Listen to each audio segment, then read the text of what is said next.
غامدی کی ایک اور نشست میں خوش آمدید. ہم یہاں موجود ہیں اس وقت ڈیلس میں غامدی صاحب کی اسٹڈی سے براہ راست. گزشتہ پروگرام میں ہم نے داڑھی کے حوالے سے بہت تفصیل سے گفتگو کی تھی. یاد رہے کہ ہم وہ بنیادی 23 سوالات جو غامدی صاحب کے افکار پہ عام طور پہ پیش کیے جاتے ہیں ان کے حوالے سے غامدی صاحب کے نقطہ نظر کو سمجھنے کی کوشش کر رہے ہیں. آخری نشست میں ہم نے یہ دیکھا کہ ہزاروں کی تعداد میں ہمیں نیچے کمنٹس موصول ہوئے اور اس میں بہت سارے ایسے کمنٹس تھے جن میں غامدی صاحب کی اس رائے سے اختلاف کیا گیا تھا.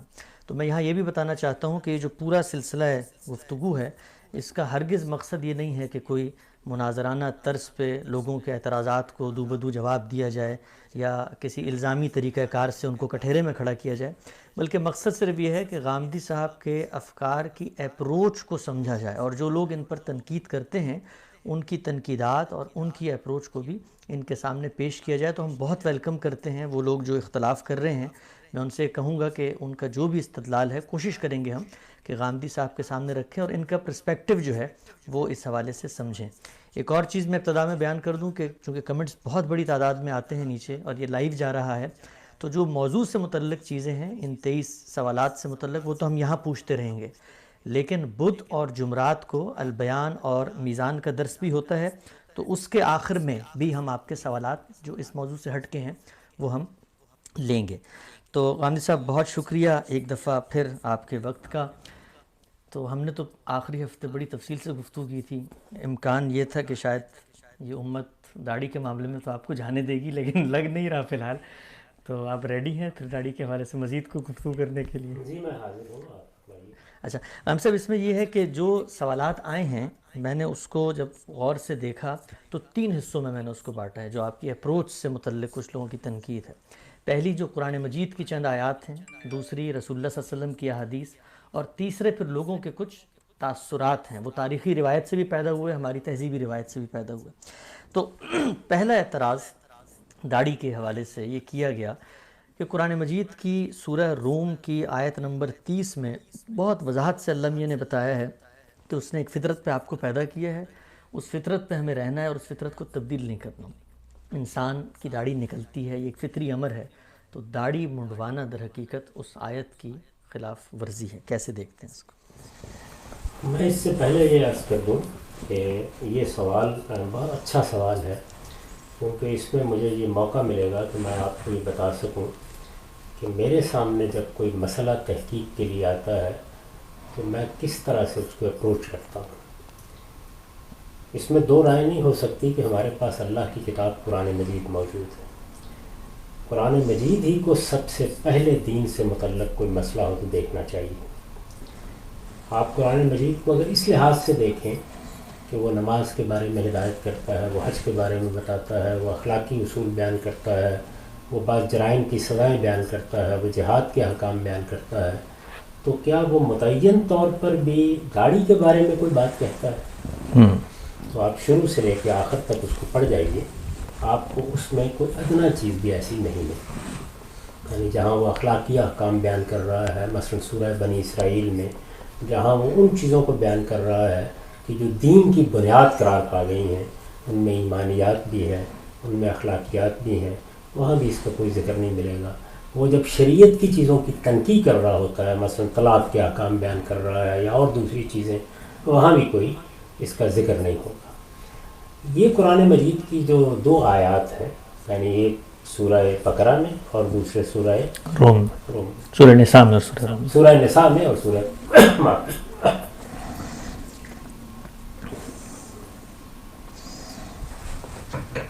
ان دونوں آیات میں بہت بڑی حقیقت بیان کی گئی ہے. یہ جس پہلو سے لوگوں نے اس کو دیکھ لیا ہے، آپ ذرا غور کیجئے ان کے سیاق و سباق کو سامنے رکھ کے. زیر بحث مسئلہ یہ ہے کہ اس دنیا میں اللہ تعالیٰ نے جو اپنا دین دیا ہے، یہ پورا دین جس کو ہم نبیوں کا دین کہتے ہیں، اس کی بنیاد کس چیز پر ہے؟ اللہ تعالیٰ یہ بتاتے ہیں کہ اس کی بنیاد انسان کی فطرت پر ہے. یعنی ایسا نہیں ہے کہ ہم نے اوپر سے کوئی چیز اس کے اوپر لاد دی ہے. اللہ تعالیٰ نے انسان کی جو فطرت بنائی ہے وہ اسی دین کا تقاضا کرتی ہے. اس کو فطرت کو آپ فطرت کے لفظ سے بھی تعبیر کرتے ہیں عربی زبان میں، اور خلق کے لفظ سے بھی تبدیل کرتے ہیں. اللہ تعالیٰ یہ کہتے ہیں کہ تمہیں یہ دیکھنا چاہیے کہ تمہاری فطرت خدا نے کیا بنائی ہے.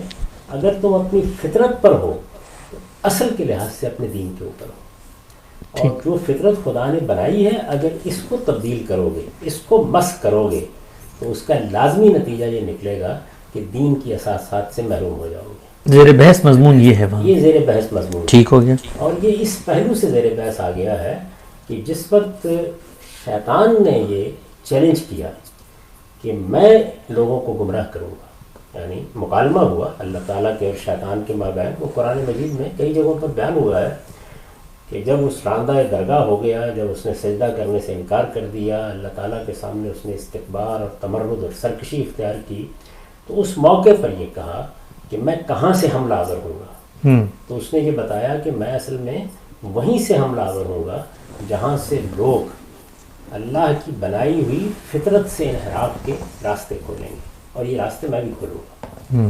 اب یہ سمجھنے کی ضرورت ہے کہ انسان کی وہ فطرت کیا ہے جس پر پورا کا پورا دین مبنی ہے. تو اگر آپ اس کے اندر اتر کر دیکھیں تو آپ کو یہ معلوم ہوگا کہ ہماری فطرت میں یہ چیز رکھی گئی ہے کہ اس کائنات کا ایک پروردگار ہونا چاہیے. اس کو قرآن مجید نے دوسری جگہ کھولا ہے. سورہ اعراف میں بتایا ہے کہ میں نے تو تم سے عہد لیا تھا، الست کا عہد، اور یہ الست کا عہد ہے کہ جس کی بنیاد پر میں قیامت میں تمہیں مواخذے کے لیے کھڑا کروں گا. میں پوچھوں گا اس موقع کے اوپر کہ میں نے تو تمہاری فطرت میں یہ چیز ڈال دی تھی. اسی طرح تمام اخلاقیات اللہ تعالیٰ نے انسان کی فطرت میں رکھی، یعنی ان کی بنیادیں اندر موجود ہیں. وہ انہیں موجود ہے، اور کیا چیز تقویٰ ہے، کیا چیز صحیح راستے پر رکھتی ہے انسان کو اخلاقی اعتبار سے، اور کیا چیز انحراف قرار پا جاتی ہے. اب آپ اس زاویے کے ساتھ دین کے پورے کانٹینٹ اور مشمولات کا جائزہ لیں تو ایک طرف توحید یہ فطرت کا تقاضا ہے، شرک یہ فطرت سے انحراف ہے. دوسری جانب تمام اخلاقی تطہیر کی چیزیں، یعنی یہ بات کہ ہم فواحش سے اجتناب کریں، یہ بات کہ ہم کسی کی حق تلفی نہ کریں، یہ بات کہ ہم کسی کے خلاف زیادتی نہ کریں، یہ بات کہ ہم کسی کو اللہ تعالیٰ کے مقابل میں اس کا شریک نہ ٹھہرائیں، یہ بات کہ ہم اپنی طرف سے دین بنا کے پیش نہ کریں. تو اخلاقیات کی جتنی بنیادیں ہیں اگر آپ غور کر کے دیکھیں تو وہ سب کی سب ہماری فطرت پر مبنی ہیں، اور قرآن مجید نے اس کا اس بات بھی فطرت سے کیا ہے. یہ بتایا ہے کہ تم ذرا یہ دیکھو کہ یہ تو تم کہتے ہو نا کہ میں دوسروں کو کم تول کے دے دوں گا، کبھی خود بھی کم تلوانے کے لیے گئے ہو؟ یعنی تمہاری فطرت اس کو قبول کرتی ہے. تم چوری کر لیتے ہو، لیکن کیا کبھی ایسا بھی ہوا ہے کہ تم نے یہ خواہش کی ہو کہ کوئی میرے گھر میں آئے چوری کر لے؟ تم لوگوں کو مار دیتے ہو، قتل کرتے ہو، لیکن کبھی خواہش ہوئی دل میں پیدا کہ میرا گلا کاٹ دیا جائے؟ تو اس کا مطلب یہ ہے کہ تمہاری فطرت گواہی دیتی ہے کہ اخلاقی اصول کیا ہے. کھانے پینے کی طرف آئیے تو اللہ تعالیٰ نے وہاں طیبات اور خبائث کا فرق کیا، اور یہ بتایا کہ انسان اپنی فطرت سے جانتا ہے کہ کیا چیزیں طیب ہیں، کیا چیزیں خبیث ہیں.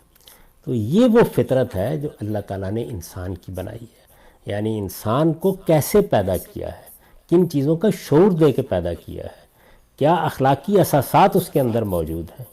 ان تمام چیزوں کو سامنے رکھ کر اللہ تعالیٰ یہ بیان کر رہے ہیں اس سورہ روم میں کہ انسان کو اس فطرت کو تبدیل نہیں کرنا چاہیے. لا تبدیل لخلق اللہ، یعنی یہ اللہ کی بنائی ہوئی فطرت ہے، اس کے اندر تبدیلی نہیں آنی چاہیے. اب ظاہر ہے کہ اس کے کچھ ضمنی اور طبعی مفہوم بھی ہیں. مثلا یہ کہ آپ کو اللہ تعالیٰ نے مرد بنایا ہے، آپ عورت بننے کی کوشش نہ کریں. آپ کو عورت بنایا ہے تو مرد بننے کی کوشش نہ کریں. اللہ تعالیٰ نے بہت سے جبلی تقاضوں کے لیے فطری راستے رکھے ہیں، تو آپ دوسرے انحرافات اختیار نہ کریں. تو یہ اس کا وسیع تر پہلو ہے. اچھا، اسی طرح سے جو اللہ تعالیٰ نے انسان کے اندر ضروریات کی طلب رکھی ہے، زینتوں کی طلب رکھی ہے، اس میں بھی دین کے احکام واضح کیے ہیں. یہ بتایا ہے کہ اس میں یہ مطالبہ نہیں ہے کہ تم ان سب چیزوں کو چھوڑ دو، بلکہ تم سے اعتدال کا تقاضا کیا گیا ہے. تو یہ اعتدال کیا ہے؟ یہ وہی فطرت ہے. جس وقت کوئی ایسا تصور آپ پیش کرتے ہیں کہ یہ مایا کا جال ہے، اس دنیا کو آپ چھوڑ دیجئے، اس سے زہد اختیار کریں، اس کو چھوڑ کر آپ جنگلوں میں چلے جائیں، رہبانیت اختیار کر لیں، تو یہ گویا فطرت سے انحراف. اللہ تعالیٰ نے جو نظم اس دنیا میں قائم کیا ہے، جس کے تحت وہ بچوں کو پیدا کرتا ہے، تو اس میں خاندان بنے گا، اس خاندان کے بندہ ان کی ضرورتوں اس میں کچھ محرمات قائم کی جائیں گی. تو یہ کیا ہے؟ یہ وہ فطرت ہے. آپ اس کو چھوڑ کر یہ فیصلہ کر لیں کہ میں تو جنگل میں بیٹھوں گا اور وہاں جا کے مجرد زندگی بسر کروں گا, نہ میں بیوی گھر میں لاؤں گا, نہ میں گھر بساؤں گا, تو یہ گویا فطرت سے انحراف ہوگا. تو اللہ تعالیٰ نے جو انسان کی فطرت بنائی ہے وہی اصل میں پورے دین کی بنیاد ہے. تو اس میں یہ بات بیان کی گئی ہے. اب اس کا اطلاق اس چیز کے اوپر کرنا کہ اللہ تعالیٰ نے مردوں کے چہرے پر بال اگائے ہیں, مردوں کے سر پر بھی بال اگائے ہیں, مونچھوں میں بھی بال اگائے ہیں, اللہ تعالیٰ نے بعض اور دوسری جگہوں پر بھی بال اگائے ہیں. تو آپ تطہیر کے تقاضوں سے, طہارت کے تقاضوں سے, صفائی کے تقاضوں سے, تزئین کے تقاضوں سے ان سب میں تصرفات کرتے ہیں. ایسا تو نہیں کیا گیا نا کہ اللہ تعالیٰ نے بال اگا دیے تو اب سر کے بالوں کو کینچی نہیں لگائی جائے گی, یہ تو نہیں کرتے. تو اس کا مطلب یہ ہے کہ یہ بات غلط سمجھی جا رہی ہے. یعنی جو اللہ تعالیٰ کی بات ہے وہ بڑی غیر معمولی بات ہے, بڑی گہری بات ہے. اس میں دین کے پورے فلسفے کو بیان کر دیا گیا ہے, اس کو سامنے رکھنا چاہیے. تو میں آپ کے سامنے وہ آیات رکھ دیتا ہوں, پھر آپ یہ دیکھیے اس میں کس طریقے سے بات اللہ تعالیٰ نے بیان فرمائی.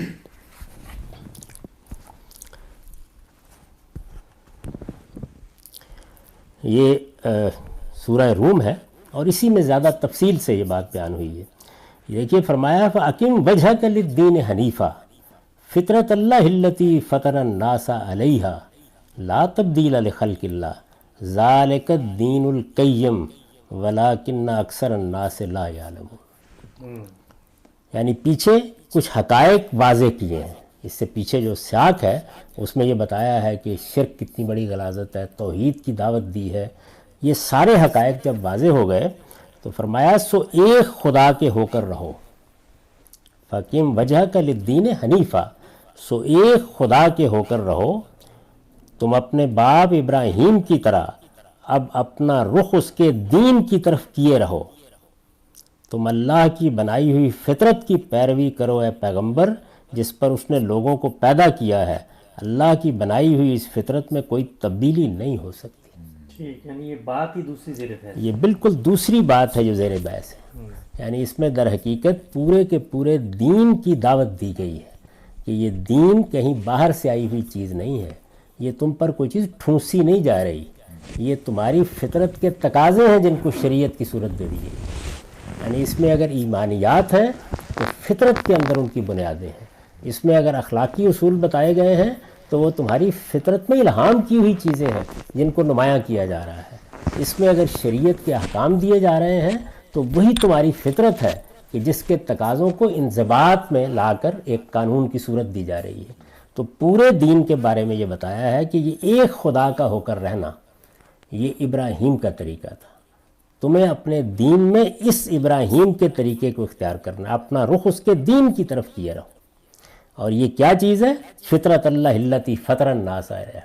اللہ تعالیٰ نے اس فطرت کے اوپر لوگوں کو پیدا کیا ہے, اس میں کوئی تبدیلی نہیں ہونی چاہیے. تو اگر آپ غور کر کے دیکھیں تو یہ اتنی بڑی بات ہے جس کو یہاں بیان کیا گیا ہے. میں یہ عرض کر دیتا ہوں کہ میری یہ تفسیر ہے, اس میں میں نے ترجمہ بھی آپ کو سنا دیا. اس کے اوپر جو نوٹ لکھا ہے میں نے وہ یہ ہے, مطلب یہ ہے کہ یہ دین کوئی خارج کی چیز نہیں ہے جو اوپر سے تم پر لادی جا رہی ہے, یہ عین تمہاری فطرت کا ظہور ہے. اس سے اختلاف کرو گے تو گویا اپنے ساتھ اختلاف کرو گے. یعنی جب انسان اس دین کو اختیار نہیں کرتا تو وہ مجھ سے, آپ سے, پیغمبروں سے اختلاف نہیں کر رہا ہوتا, اپنی فطرت اپنے آپ سے اختلاف کر رہا ہوتا ہے. مطلب یہ ہے کہ یہ دین کوئی خارج کی چیز نہیں ہے جو اوپر سے تم پر لادی جا رہی ہے, یہ عین تمہاری فطرت کا ظہور ہے. اس سے اختلاف کرو گے تو گویا اپنے ساتھ اختلاف کرو گے اور اپنے ہی باطن میں چھپے ہوئے خزانے سے اپنے آپ کو محروم کر لو. یعنی اگر یہ دین کہتا ہے کہ طیبات کو کھاؤ اور خبائث سے اجتناب کرو تو تمہاری فطرت تمہیں بتاتی ہے کہ کیا چیز طیب ہے اور کیا خبیث ہے کھانے کے لیے. جہاں غلطی کرتے ہو اللہ کے پیغمبر آ کے متنبہ کر دیتے ہیں, تمہارا ہاتھ پکڑ کے تمہیں سیدھے راستے پر چلا دیتے ہیں. تمہاری فطرت بتا رہی ہوتی ہے کہ ایک ہی پروردگار کو ماننا چاہیے, وہی اس کائنات کا خالق ہے, وہی بادشاہ ہے, اس کے ساتھ کوئی اور شریک نہیں ہے. جب تم توہمات میں پڑھ کر شرک اختیار کرتے ہو تو پیغمبر آ کے بتاتے ہیں کہ تم اپنی فطرت سے اختلاف کر رہے ہو. تمہاری فطرت میں شرک کے لیے کوئی استدلال نہیں رکھا گیا. فطرت تو توحید ہی کی گواہی دیتی ہے. اسی طرح سے تمہیں جب تطہیر اخلاق کی چیزیں بتائی جاتی ہیں یا ان کی بنیاد پر کوئی قانون سکھایا جاتا ہے تو اصل میں تمہاری فطرت کے اندر جو اللہ کا الہام ہے یہ اسی کا ظہور ہے. تو کس چیز سے اختلاف کرتے ہو؟ اس پر میرے جلیل القدر استاذ امام امین احسن اصلاحی نے اپنی تفسیر میں جو نوٹ لکھا ہے اس کو بھی میں نے یہاں نقل کیا ہے، آپ وہ بھی سن لیجئے.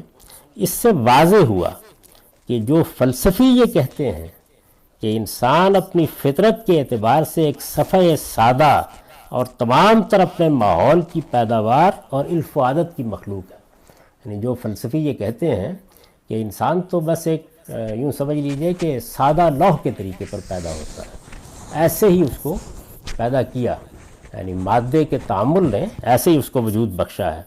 وہ ایک ٹیبولا راسا ہے، یعنی ایک سادہ لوح ہے اور تمام تر اپنے ماحول کی پیداوار اور علف و عادت کی مخلوق ہے. ان کا خیال بالکل غلط ہے. انسان کو اللہ تعالیٰ نے بہترین ساخت اور بہترین فطرت پر پیدا کیا ہے. اس کو خیر و شر اور حق و باطل کی معرفت عطا فرمائی ہے، یعنی یہ لے کے آیا ہے انسان، اور نیکی کو اختیار کرنے اور بدی سے بچنے کا جذبہ بھی اس کے اندر ودیت فرمایا ہے. لیکن اس کی یہ فطرت حیوانات کی جبلت کی طرح نہیں ہے کہ وہ اس سے انحراف نہ اختیار کر سکے. یعنی ایسا نہیں ہے کہ وہ ایک روبوٹ کی طرح پابند ہے، نہیں، اس کو ارادہ اختیار بھی دیا گیا ہے.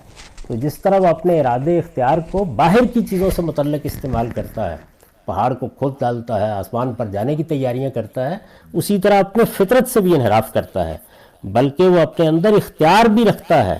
اس وجہ سے بسا اوقات وہ اس دنیا کی محبت اور اپنی خواہشوں کی پیروی میں اس طرح اندھا ہو جاتا ہے کہ حق و باطل کا شعور رکھتے ہوئے نہ صرف یہ کہ باطل کی پیروی کرتا ہے بلکہ باطل کی حمایت میں فلسفے بھی ایجاد کر ڈالتا ہے. تو یہ وہ انحراف ہے. انبیاء علیہم السلام اسی فطرت کی تفصیل کرتے اور اس کے تمام مقتضیات و لوازم کو انسان کے لیے واضح کر دیتے ہیں. یعنی پیغمبر کس لیے آتے ہیں؟ یہ جو آپ کی فطرت ہے آپ کے اندر، یعنی جس میں توحید کا شعور ہے، جس میں اخلاق کی بنیادیں واضح کی گئی ہیں، جس میں طیبات و خبائث کی تمیز دی گئی ہے، وہ اسی فطرت کو اٹھاتے ہیں اور اس فطرت کو اٹھا کے اس کے اندر مزید پاکیزگی پیدا کرتے ہیں، اس کا رخ درست کرتے ہیں اور پھر تمام چیزوں کے بارے میں جہاں غلط فہمی کا امکان ہے اس سے اس کو نکال دیتے ہیں. یہ کیا ہے؟ ذالک الدین القیم، یہی سیدھا دین ہے. اس میں آگے دیکھیے اللہ تعالیٰ نے کیا فرمایا ہے، وَلَكِنَّ أَكْثَرَ النَّاسِ لَا يَعْلَمُونَ، لیکن اکثر لوگ جانتے نہیں. یعنی دین کیا ہے؟ سیدھا دین یہ ہے اپنے انحرافات، اپنے تعصبات، اپنے توہمات، اپنے مذمومات آپ پیدا کر لیں اور اس سے نئے نئے عقائد اور نئے نئے احکام بنا لیں تو یہ اللہ کے دین سے انحراف ہے. تو یہ چیز ہے. قرآن نے ذکر اور ذکرہ کا لفظ اسی پہلو سے اپنے لیے استعمال کیا ہے. یعنی قرآن مجید اس لیے کہتا ہے میں ذکر ہوں، میں ذکرہ ہوں، میں اس فطرت کی یاد دہانی کے لیے آیا ہوں، میں کوئی نئی چیز لے کے نہیں آیا. مدعا یہ ہے کہ وہ در حقیقت انہی حقائق کی یاد دہانی کرتا ہے جو انسان کے اندر موجود ہیں لیکن وہ انہیں فراموش کر بیٹھتا ہے. تو یہ بات ہے جو یہاں کہی گئی ہے. جب شیطان نے یہ چیلنج دیا کہ میں انسان کی فطرت کو تبدیل کر دوں گا تو اس کا مطلب یہ ہے کہ میں اسے ان انحرافات کی طرف لے جاؤں گا جو توحید کی بجائے شرک کو اس کا دین بنا دیں گے، جو اخلاقی چیزوں کے اہتمام کی بجائے فواحش کی اشاعت کی طرف اس کو رغبت دلائیں گے، اسی طرح سے لوگوں کی حق تلفی سکھائیں گے، اسی طرح سے لوگوں کے خلاف زیادتی، جان مال آبرو کے خلاف زیادتی کے داعیات پیدا کریں گے. تو یہ پورا دین ہے جس کے بارے میں یہ بات کہی گئی ہے. اس میں ضمنی طور پر اگر کوئی آدمی یہ کہے کہ انسان کو اپنے اس وجود پر بھی غور کرنا چاہیے جو اللہ تعالیٰ نے ایک قالب کی شکل میں اس کو دیا ہے، تو ظاہر ہے کہ اس کو بھی اللہ تعالیٰ نے بہت اختصاص سے بنایا ہے. مجھے مرد بنایا ہے، کسی کو عورت بنایا ہے، ہمارا ایک نظم اجتماعی قائم کیا ہے، ہمارے اندر ایک ریاست کو قائم کرنے کے داعیات دیے ہیں. تو ان کو بھی انسان کو پہچاننا چاہیے اور ان سے انحراف نہیں کرنا چاہیے. تو اس کا اطلاق جن لوگوں نے داڑھی کے اوپر کیا ہے یہ حقیقت ہے کہ انہوں نے اس آیت کی تصغیر کی ہے. اچھا لیکن امام صاحب اگر یہ دیکھیں آپ نے جو اس آیت کو پورا پڑھا بالکل واضح ہو گیا کہ یہاں پر اصل میں انسان کی وہ اصل ساخت زیر بحث ہے، جس پہ اللہ نے اس کو پیدا کیا اور دین کی دعوت کو اس سے ریلیٹ کر دیا کہ یہ دونوں ایک ہی چیزیں ہیں. نتیجے کے اعتبار سے اگر کوئی استدلال کرتا ہے کہ مرد اور عورت کو اگر سامنے رکھا جائے تو ان کے ظاہر، مثلا آپ نے فرمایا کہ عورت مرد نہ بنے، مرد عورت نہ بنے، یہ تو سمجھ میں آتا ہے، فطرت کو آپ مس کر رہے ہیں. لیکن مرد اور عورت میں دونوں میں جو سب سے نمایاں فرق ہے وہ اسی کا ہے کہ چہرے پہ داڑھی وہاں نکلتی ہے، یہاں نہیں نکلتی. تو کوئی اس سے استدلال کر سکتا ہے نا کہ ایک نمایاں فرق ہے یہ. دیکھیے بھائی، یہ فرق ہے، اس کا لحاظ رکھیں آپ، اس سے کون روکتا ہے؟ یعنی یہ فرق موجود ہے، لیکن کیا جب مرد داڑھی منڈوا دیں یا مرد بڑے بال رکھ لیں وہ عورت بن جائیں گی؟ وہ عورت بن جاتے ہیں. یعنی آپ دیکھیں کہ ایک زمانے میں بڑا رواج رہا ہے بڑے بڑے بال رکھنے کا، کانوں سے نیچے تک بال. خود رسالت میں آپ صلی اللہ علیہ وسلم کے بال اس طرح سے رہے ہیں. تو یہ جزوی مشابہتیں ہیں. یہ تو ظاہر ہے مرد و عورت انسان ہے، آدم ہے، پیدا ہوں گی ان کے اندر. لیکن یہ کہ انسان یہ خیال کرے کہ مجھے خدا نے مرد پیدا کیا ہے، مجھے تو یہ پسند نہیں ہے، میں تو اپنے آپ کو عورت بناؤں گا. تو اس میں ظاہر ہے کہ ایک مجموعی آپ کا مزاج اور رویہ ہے، یہ خدا کے خلاف بغاوت ہے. تو عذراء کرم، جو بات جس جگہ کہی جاتی ہے اس کو اس جگہ سمجھیے وہ کیا بات کہی گئی ہے. یعنی اس طرح کی جزیات کا اس سے تعلق نہیں ہے. اس طرح کی جزیات میں اگر آپ جائیں تو ہمارے ہاں بہت سے بال اللہ تعالیٰ نے اگائے ہیں جن کو تطہیر کے پہلو سے، طہارت کے پہلو سے صاف کرنا ضروری قرار دے دیا گیا ہے. اچھا، تو اس کو تو چھوڑیے، اللہ تعالیٰ نے ختنہ کرنے کے لیے آپ کو کہا ہے. تو انسان کو اللہ نے ایک عقل دی ہے، اس عقل کے تحت وہ اپنی تزئین کرتا ہے، بناتا ہے، اپنے آپ کو سنوارتا ہے. پھر آپ اس سے استدلال کریں گے کہ اللہ تعالیٰ نے جس چیز کو جیسے کر دیا ہے آپ نہ اس کی تراش خراش کریں گے، نہ بنائیں گے، نہ سنواریں گے. آپ کے اندر یہ چیز رکھی گئی ہے. تو بنانے سنوارنے کا عمل جو ہے وہ ظاہر ہے کہ انسان سے بالوں کی ساخت میں، داڑھی کی ساخت میں، مونچھوں کی ساخت میں بہت سے کام کراتا ہے. مختلف قوموں میں اس کے الگ الگ طریقے رائج ہو جاتے ہیں یہ سب چیزیں. تو پیغمبر کہاں سے آپ کو بتائے گا؟ یعنی اگر آپ نے یہ فیصلہ کر لیا ہے کہ آپ تو اللہ تعالیٰ نے آپ کو مرد بنایا تھا، آپ اپنی پوری شخصیت کو مسخ کر کے ایک عورت بن کے رہیں گے. تو یہ آپ دیکھیں جس وقت یہ چیز کسی کے یہاں پیدا ہوتی ہے تو ہر آدمی کیا اٹھتا ہے کہ یہ کیا کر رہے ہیں آپ. یہ وہ چیز ہے. لیکن اگر آپ نے ضمناً اس کو لانا ہے تو وہ یہ پوری بات ہوگی، نہ کہ کوئی جزوی نوعیت کی اس طرح کی چیز کہ بھئی پاجامہ مرد پہنتے ہیں، خواتین نے پہن لیا تو یہ تو گویا مشابہت ہوگی، مرد بننے کی مشابہت ہوگی. یہ وہ چیزیں نہیں ہیں. یعنی بحثیت مجموعی رہن سہن میں، آداب میں، بولنے میں، اٹھنے میں، بیٹھنے میں جو شخصیت اللہ تعالیٰ نے آپ کو دی ہے اسی کا ظہور ہونا چاہیے. ٹھیک. تو یہ بات اگر آپ کہیں تو یہ بات معقول بات ہے. لیکن یہ کہ اس چیزوں پر اگر آپ لائیں گے تو پھر بڑے سوالات پیدا ہو جائیں گے اس کے نتیجے میں. پھر تو یہ ہے کہ آپ حل کس اصول پہ کراتے ہیں؟ اللہ تعالیٰ کی بنائی ہوئی فطرت میں بال بنائے گئے ہیں. پھر اللہ تعالیٰ خود اپنی اس فطرت کے ساتھ جو معاملات کرتے ہیں، یعنی اچھا خاصا آدمی ہوتا ہے اور بالکل گنجا ہو کے رہ جاتا ہے. اچھا، مزید آگے بڑھیے، اگر یہ فطرت کا اسی طرح کا امتیاز ہے تو کروڑوں کی تعداد میں اللہ نے ایسی قومیں پیدا کر دیں کہ جن کی داڑھی ہوتی ہی نہیں. چینیوں کو دیکھیے. تو اس کا مطلب یہ ہے کہ آپ کو غور کرنا چاہیے کہ آپ کس چیز کو فطرت قرار دے رہے ہیں. یعنی وہ اصل میں آپ کی پوری شخصیت ہے جس کے اندر اللہ تعالیٰ نے وہ امتیازات رکھے ہیں.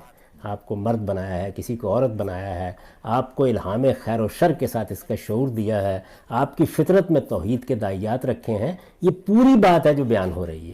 اتنی بڑی بات جو اس آیت میں بیان ہوئی ہے اس کی تصغیر ہے. یہ میں نے آپ سے عرض کیا ہے کہ آپ اس کا اطلاق اس پہ کر کے یہاں سے داڑھی برآمد کرنا چاہیں. ٹھیک ہو گیا. اچھا عام صاحب، قرآن مجید ہی کے حوالے سے آپ نے بہت تفصیل سے بتایا کہ دو آیات جن سے استدلال کیا جاتا ہے، سورہ نساء کی آیت 119 اور سورہ روم کی آیت 30. سورہ نساء کے اندر ہی اس آیت سے ایک پیچھے آیت ہے 115، وہاں بھی ایک چیز زیر بحث، اور یہ کہا گیا ہے کہ وہ لوگ جو رسول اور مومنین کے رستے سے ہٹ کر کوئی کام کرتے ہیں، تو کہا یہ جاتا ہے کہ پوری امت کے صلحاء، بلکہ تمام انبیاء، بلکہ قرآن نے ایک جگہ پہ سیدنا ہارون کا ذکر بھی کیا کہ ان کی داڑھی تھی. ہمیں واضح ہوتا ہے کہ سب کی داڑھی تھی. تو ایک کام جو پوری مسلمانوں کی امت تمام انبیاء کر رہے ہیں، تو داڑھی کٹوا کے وہ آدمی اصل میں اس کی بھی تو خلاف ورزی کرے، اور وہاں بڑی سخت وعید ہے اس آیت میں. اس کے بعد اس پر گفتگو کرتے ہیں. تھوڑی دیر کے لیے رک کر ذرا اس پورے معاملے کو سمجھ لیجیے. یعنی جب بھی آپ کو دین کی کوئی چیز سمجھنی ہے تو میں نے ابھی آپ کی خدمت میں عرض کیا کہ سب سے پہلے آپ قرآن مجید کو دیکھیں گے. قرآن مجید کو ہم نے دیکھا شروع سے لے کے آخر تک، کسی جگہ وہ اپنے احکام میں، اپنی تعلیمات میں اس کو موضوع نہیں بنا رہا. اس نے شاعر کا ذکر کیا، اس نے سزاؤں کا ذکر کیا، اس نے جہاد کا ذکر کیا، اس نے بنیادی اخلاقی احکام کا ذکر کیا، اس نے طلاق کی تفہیم کی، اس نے اور بہت سی چیزوں کی تنقید کی، اس کا ذکر نہیں کیا۔ جن آیات کا آپ نے حوالہ دیا، میں نے آپ کو بتایا کہ وہ اس سے بہت بڑی چیز کو بیان کر رہے ہیں، یعنی اس میں یہ چیز زیر بحث نہیں ہے، بلکہ یہ زیر بحث ہے کہ انسان کی وہ فطرت جس پر پورا دین مبنی ہے وہ کیا چیز ہے، اور اللہ تعالیٰ نے اس دین کو اس فطرت سے کیسے ہم آہنگ کیا ہے، آپ اس سے انحراف نہیں کریں گے۔ پہلی بات یہ واضح ہوئی۔ اس کے بعد آپ جانتے ہیں کہ ایک دوسری بہت بڑی چیز جو ہمارے دین میں وہ سنت ہے۔ مجھے بار بار یہ بتانا پڑتا ہے کہ سنت کیا چیز ہے۔ وہ پیغمبروں کا دین ہے۔ آپ نے ذکر کیا اس بات کا کہ سب پیغمبروں، یہ بات کہنے کو آپ کہہ دیتے ہیں، لیکن کیا پیغمبروں کے ہاں یہ کوئی دینی روایت کی حیثیت سے مذکور ہے؟ کیا کبھی زیر بحث آئی ہے؟ آپ نے تمام پیغمبروں کی فہرست مرتب کر لی ہے؟ کیا اللہ کے پیغمبر نے یہ بات بتائی ہے کہ سب پیغمبروں نے اس کا اہتمام دینی حیثیت سے کیا ہوا تھا؟ یعنی ظاہر ہے یہ سوال ہوگا نا۔ تو جب رسالت مآب صلی اللہ علیہ وسلم نے سنت کے طور پر چیزوں کو جاری کیا تو وہ دین ابراہیمی کی روایت تھی جس کو جاری کیا۔ آپ اس کو پڑھیے اور یہ دیکھیے کہ رسول اللہ صلی اللہ علیہ وسلم اس میں کیا اہتمام کرتے ہیں، یعنی جو چیزیں بھی دین کی حیثیت سے آپ جاری کرتے ہیں تمام لوگوں کو بتاتے ہیں، باقاعدہ منادی کی جاتی ہے اس کی، اگر لوگ اس کے اہتمام میں ادنا کوتاہی کریں تو توجہ دلائی جاتی ہے۔ یہ سارا عمل جو ہے کب ہوتا ہے تو ایک چیز صحابہ کرام کا اجماع بن جاتی ہے۔ ہمارے ہاں نماز اس طرح منتقل ہوئی ہے، روزہ اس طرح منتقل ہوا ہے، حج کے مناسک اس طرح منتقل ہوئے ہیں، طہارت بدن کی چیزیں اس طرح منتقل ہوئی ہیں، تجہیز، تکفین، تدفین، اس طرح کی سب چیزیں اسی طریقے سے منتقل کی گئی ہیں۔ وہ چیزیں گویا دینی شاعر کی حیثیت سے ہمارے پورے وجود کا حصہ بنا دی گئیں، تو صحابہ کرام نے ان کو اختیار کر لیا اور وہ رائج ہو گئیں۔ تو آپ پورے کے پورے سنت کے معاملے کو دیکھیے، ایک ایک چیز کو۔ رسالت مآب صلی اللہ علیہ وسلم، صحابہ کرام اس پر گفتگو کرتے نظر ہی نہیں آتے آپ کو، یعنی یہ در حقیقت اس نوعیت کی چیز ہی نہیں ہے کہ جس کو اس طرح جاری کیا جا رہا ہے، ایک دین کی حیثیت سے لوگوں کو بتایا جا رہا ہے، لوگوں کو اس کے بارے میں توجہ دلائی جا رہی ہے، اگر وہ اس کو کاٹ دیں تو اس پر کوئی وعید سنائی جا رہی ہے۔ یہ عمل سرے سے ہے ہی نہیں آپ کے یہاں۔ تو اسی وجہ سے آپ سنت کو جب متعین کرتے ہیں تو بالکل واضح ہو جاتا ہے کیا چیزیں ہیں جنہیں سنت قرار دیا گیا ہے۔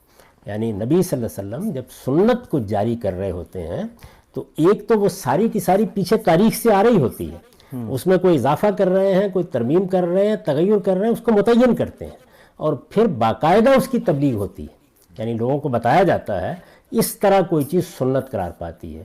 چنانچہ پھر اس کے انتقال کی بھی یہ صورت ہو جاتی ہے کہ وہ اجماع اور تواتر سے آگے چلتی ہے، یعنی مسلمان بحیثیت مجموعی اس کو اپناتے ہیں، دین کی حیثیت سے اپناتے ہیں اور پھر آگے جاری کرتے ہیں، اور اس طرح اپنی نسلوں کو یہ چیز منتقل کرتے چلے جاتے ہیں۔ اس کا کبھی انقطاع نہیں ہوتا، وہ بعد کے زمانوں میں پیدا نہیں ہوتی، بلکہ رسالت مآب صلی اللہ علیہ وسلم کے اپنے عمل سے اس کی ابتدا ہوتی ہے، صحابہ کرام اپنے اجماع و تواتر سے اسے آگے منتقل کرتے ہیں، اور پھر نسلاً بعد نسلاً وہ اسی حیثیت سے اختیار کر لی جاتی ہے۔ یہ دین کے طور پر سنت کے جو احکام ہیں ان کے منتقل ہونے کا طریقہ ہے۔ میں نے ان کی پوری فہرست بنا دی ہے اپنی کتاب میزان کے شروع میں، اور یہ بتا دیا ہے کہ یہ چیزیں ہیں جن کو رسالت مآب صلی اللہ علیہ وسلم نے سنت کی حیثیت سے جاری کیا ہے۔ ان میں سے بہت سی چیزیں ہیں جن کی پھر قرآن تصویب کرتا ہے یا ان کی تاکید کرتا ہے یا ان سے متعلق بعض ضروری ہدایات دیتا ہے۔ اس کے بعد ایک تیسری چیز کیا ہے؟ روایات، یعنی آپ کے سامنے رسالت مآب صلی اللہ علیہ وسلم کی نسبت سے بعض باتیں لوگ بیان کرتے ہیں۔ وہ یہ بیان کرتے ہیں کہ میں ملا تھا، میں نے یہ سنا تھا، فلاں موقع پر آپ نے یہ ہدایت کی تھی۔ میں اس سے پہلے بھی عرض کر چکا کہ یہ ہدایات جو ہیں یہ بیان کرنے والے کبھی اس کا ایک جملہ روایت کر دیتے ہیں، کبھی پوری بات کو سیاق و سباق میں بیان کرتے ہیں، کبھی سیاق و سباق کو الگ کر کے جیسے ان کا فہم ہوتا ہے اسے الفاظ کی صورت دے دیتے ہیں، یہ کرتے ہیں۔ ان سب چیزوں کو کیسے سمجھا جائے، یعنی ان کی طرف آپ رجوع کریں تو کس طرح سے آپ سمجھیں گے؟ اس میں سب سے اہم سوال یہ ہے کہ وہ چیز جو بیان ہو رہی ہے کیا وہ دین ہے؟ یہ سب سے پہلا سوال ہے۔ اس کی وجہ کیا ہے؟ اس کی وجہ یہ ہے کہ کیا رسالت مآب صلی اللہ علیہ وسلم ہر کام دینی کی حیثیت سے کرتے تھے؟ یعنی مثلاً آپ نے کھانے پینے کے لیے جن چیزوں کا انتخاب کیا، آپ کو فلاں چیز پسند ہے، فلاں چیز پسند نہیں ہے، تو کیا وہ لازمی طور پر دینی کے لحاظ سے ہوتا تھا؟ یعنی آپ اگر فرض کر لیجئے کہ کدو کھانا پسند کرتے ہیں، یا لوکی کھانا پسند کرتے ہیں، یا آپ کو گوشت کی کوئی خاص قسم پسند ہے اور آپ کے ہاں وہ پکایا جاتا ہے، تو اب یہ سوال پیدا ہوتا ہے نا۔ اسی طرح سے رسالت میں آپ صلی اللہ علیہ وسلم ایک خاص طرح کا لباس پہنتے ہیں، صحابہ کرام بھی ایک خاص طرح کا لباس پہنتے ہیں، تو یہ سوال پیدا ہوگا کہ یہ چیز کیا دین ہے؟ یہ ایک بڑا اہم سوال ہے۔ رسالت میں آپ صلی اللہ علیہ وسلم کے زمانے میں جہاد کیا گیا، جہاد دین کے احکام میں سے ایک حکم ہے، اس میں آپ نے خاص طریقے اختیار کیے، سب بندی کے لیے خاص اسالیب اختیار کیے، آپ نے اسلحے کے معاملے میں کون سا اسلحہ کس وقت کیا استعمال کیا جائے گا، ظاہر ہے کہ اس میں بہت سے چیزیں کی۔ یہ سب چیزیں جو رسالت میں آپ صلی اللہ علیہ وسلم نے کی، یہ سوال پیدا ہوگا کیا یہ دین تھا؟ یعنی دین کی حیثیت سے آپ نے یہ کی؟ تو یہ ہمارے ہاں علم کا بڑا سوال ہے کہ آپ پہلے متعین کریں کہ ایک چیز کا محض ہونا اس کو دین نہیں بنا دیتا۔ رسالت میں آپ صلی اللہ علیہ وسلم کے بارے میں آپ سب جانتے ہیں کہ آپ نے ایک خاص طرح کے بال رکھے ہوئے تھے۔ آپ دیکھیں کوئی بھی آدمی یہ نہیں کہتا کہ یہ سنت ہے، اور آپ نے ساری زندگی اسی طرح کے بال رکھے ہیں، یعنی سوائے اس کے کہ حج کے موقع پر حلق کرایا ہو، ساری زندگی ایک ہی طرح کے بال رکھے ہیں۔ یعنی ان میں یہ بتایا جاتا ہے کہ کبھی وہ کانوں کی لبوں تک آ جاتے تھے، کبھی اس سے بھی نیچے ہو جاتے تھے۔ اچھا، اسی طرح سے لباس پہنا ہے، آپ تہمت باندھتے تھے۔ آپ یہ دیکھیے کوئی آدمی بھی یہ بیان نہیں کرتا۔ آپ نے سواری کے لیے گدھے کا، اونٹ کا، اس طرح کے جانوروں کا استعمال کیا، کوئی بھی یہ نہیں کہتا کہ یہ کوئی دینی چیز تھی جس کو آپ نے اختیار کیا۔ اسلحے کے لیے جن چیزوں کو آپ نے منتخب کیا ان کے بارے میں بھی کوئی یہ بحث نہیں کرتا۔ تو اس کا مطلب یہ ہے کہ رسالت میں آپ صلی اللہ علیہ وسلم کی جو پوری کی پوری زندگی ہے یا پیغمبروں کی پوری زندگی ہے، اس کو لازماً آپ کو اس اعتبار سے دیکھنا پڑے گا کہ وہ کیا چیز دین کی حیثیت سے کر رہے ہیں اور کیا دین کی حیثیت سے نہیں کر رہے ہیں۔ چنانچہ یہ معاملہ خود حضور کے زمانے میں بھی بارہا زیر بحث آ گیا۔ یعنی ایسا ہوا کہ آپ نے کوئی بات کہی اور لوگوں نے یہ خیال کیا کہ یہ کوئی پیغمبرانہ حیثیت سے کہی گئی بات ہے، یہ کوئی دین کا حکم ہے جو آپ نے بیان کر دیا۔ تو وہ بڑا مشہور واقعہ ہے جو حدیث کی کتابوں میں بیان ہوا ہے کہ رسالت میں آپ صلی اللہ علیہ وسلم نے کسی موقع پر یہ تبصرہ کر دیا کہ یہ تو اپنے کھجور کے درختوں میں تعبیر کرتے ہو، پیمن لگاتے ہو، یہ کیوں لگاتے ہو؟ اس لیے کہ آپ تو مکے کے رہنے والے تھے، وہاں زیادہ تر کھیتی باڑی نہیں تھی، مدینے میں لوگوں کے باغات تھے، اور وہ باغات کیسے اگائے جاتے ہیں، درختوں کو پیمن کیسے لگایا جاتا ہے اس سے واقف بھی تھے۔ تو یہ تبصرہ کر دیا، تو لوگوں نے یہ خیال کر کے کہ یہ غالباً رسالت میں آپ صلی اللہ علیہ وسلم نے پسند نہیں کیا، انہوں نے تعبیر نہیں کی، یعنی درختوں کو اس سال پیمن نہیں لگایا، پھل نہیں آیا۔ تو جب آپ کی خدمت میں یہ بات عرض کی گئی اور یہ کہا گیا کہ ہم نے تو یہ کیا تھا اور آپ کی بات کو جو سمجھا تھا، تو بہت تنبیہ کے انداز میں آپ نے فرمایا کہ یہ چیزیں وہ ہیں جن کا تعلق تم سے ہے، یہ دنیا کے علوم ہیں، میں تمہیں یہ بتانے سکھانے نہیں آیا، میں تمہیں دین بتانے کے لیے آیا ہوں۔ جب میں دین کی کوئی بات کروں تو اس کی پیروی تم پر لازم ہے۔ اس طرح کی چیزوں کے بارے میں آپ دیکھیے کیا جملہ کہا ہے، انتم عالم و بے امور دنیا کو، تم اپنے دنیوی امور کو مجھ سے بہتر جانتے ہو۔ اور خاص طور پر کہا کہ اس باب میں بھی اگر کوئی بات کرتا ہوں تو وہ ظن پر، گمان پر، جو میرا علم ہے اس پر مبنی ہوتی ہے، اس کو تم دیکھو گے اختیار کر لو گے ورنہ نہیں اختیار کرو گے۔